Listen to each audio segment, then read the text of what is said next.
ទិញបានមួយគ្រឿងទៀតហើយព្រោះ07ពាក់កណ្ដាល full ពណ៌សផ្លាកលេខ BW កូដកញ្ចក់នៅស៊ីនមកជុំតែម្ដងអត់មានបាត់មួយសន្លឹកណាទេបងប្អូនដែលចាប់អារម្មណ៍ពណ៌ស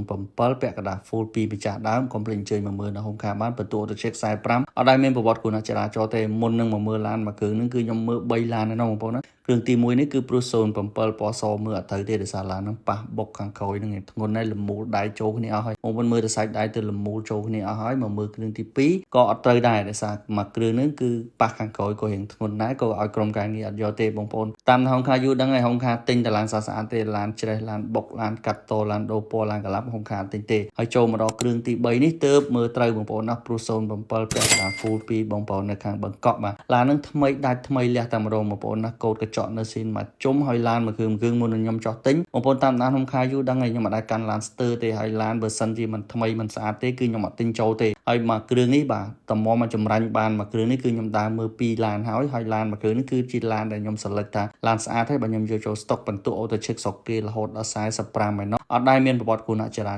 ចរណ៍ទេគឺធីកគ្រប់កន្លែងទាំងអស់តែម្ដងបងប្អូនដែលស្រឡាញ់ព្រោះ07ពណ៌សផ្លាកលេខ BW មកគ្រឿងនេះកុំភ្លេចអញ្ជើញមកមើលនៅ home car បានឥឡូវនេះចរចាត្រូវនឹងធ្វើការពិនិត្យមើលឯកសារគ្រប់គ្រាន់ហើយក៏តថ្លៃទៅចុងក្រោយហើយយកមក home car វិញហើយអញ្ចឹងបងប្អូនដែលស្រឡាញ់07ពណ៌សឡានស្អាតដែលខ្ញុំ select យកដែលខ្ញុំចម្រាញ់យកមកគ្រឿងនេះកុំភ្លេចអញ្ជើញតាក់ទងមកបានមុនគេប្រយ័ត្នអត់ទាន់គេបងប្អូនណាសូមពីរៀបចំតែ2-3ថ្ងៃទៀតហើយអញ្ចឹងបងប្អូននៅចង់បានឡានស្អាតៗនៅរកស៊ីច្បាស់លាស់ជាមួយព្រោះអាចតាក់ទងបាននៅ home car